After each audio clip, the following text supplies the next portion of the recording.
मध्य प्रदेश में मतदाता सूची पुनरीक्षण यानी कि एसआईआर का काम 4 नवंबर से शुरू हो रहा है। लेकिन कांग्रेस अभी तक अपने बूथ लेवल एजेंट यानी कि बीएलए की सूची चुनाव आयोग को नहीं सौंप पाई है। राहुल गांधी भले ही मतदाता सूची में गड़बड़ी को लेकर बीजेपी पर बड़े आरोप लगा रहे हैं, लेकिन संगठन की जमीनी हकीकत कुछ और ही कहानी बयां कर रही है। मध्य प्रदेश कांग्रेस का संगठन इन दिनों एसआईआर यानी स्पेशल इंटेंसिव रिवीजन को लेकर बैकफुट पर है। राज्य के 71,000 से ज्यादा बूथों पर कांग्रेस को अपने बूथ लेवल एजेंट नियुक्त करने हैं, लेकिन अब तक पार्टी सिर्फ 37 विधानसभा क्षेत्रों में ही ये काम पूरा कर पाई है। बाकी 193 विधानसभा क्षेत्रों में बीएलए नियुक्ति का काम अधूरा है। मतदाता सूची प्रभारी ललित सेन का कहना है कि बीएलए की सूची लगभग तैयार है और 2 दिन में चुनाव आयोग को सौंप दी जाएगी। उन्होंने देरी की वजह बताते हुए कहा कि जिला अध्यक्ष पचमढ़ी के प्रशिक्षण कार्यक्रम में व्यस्त हैं, जिसके चलते साइन प्रक्रिया में विलंब हुआ।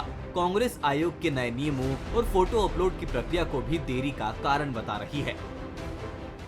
हाँ, ये थोड़ा इसमें विलम्ब हमारा ये हुआ। हमारी तैयारी पूरी थी, मगर बीच में निर्वाचन आयुक्त ने निर्देश दिया कि इस बार BLA 2 के फॉर्म में फ़ोटो भी लगाया जाएगा, क्योंकि हमारे पास सूची तो उपलब्ध है पूरी, मगर अब उसमें फ़ोटो भी लगाना है और उसको वहाँ पर जाकर साइन भी करवाने हैं, तो इसलिए थोड़ा सा विलम्ब लग रहा है हमारा। बाकी ये भी निर्वाचन ने हमको ये सूचना लेट दी, इसके कारण से भी थोड़ा विलम्ब हो रहा है। प्रदेश में 230 विधानसभा क्षेत्र, पूरे प्रदेश में 71,000 से ज्यादा बूथ। कांग्रेस के सिर्फ 37 विधानसभा में बने बीएलए, 193 विधानसभा में काम अधूरा। इंदौर और भोपाल में भी लिस्ट अधूरी। छिंदवाड़ा, ग्वालियर, खरगोन, छतरपुर, नर्मदापुरम में काम पूरा। 8 नवंबर की है डेडलाइन। आयोग ने बीएलए की फोटो भी मांगी है। कांग्रेस के संगठनात्मक ढांचे में सुस्ती अब बीजेपी के लिए हमला करने का मौका लेकर आई है। बीते 2 महीनों में जिला अध्यक्ष तो बन गए, लेकिन अब तक न कार्यकारिणी बनी है और न ही ब्लॉक अध्यक्षों की नियुक्ति हुई। अब जब एसआईआर शुरू होने जा रहा है, तो पार्टी आनन फानन में बूथ एजेंटों की फौज खड़ी करने में जुटी है। बीजेपी विधायक रामेश्वर शर्मा ने तंज कसा कि कांग्रेस मतदाता सूची पर आरोप तो खूब लगाती है, लेकिन खुद अपने संगठन को समय पर तैयार नहीं कर पाती।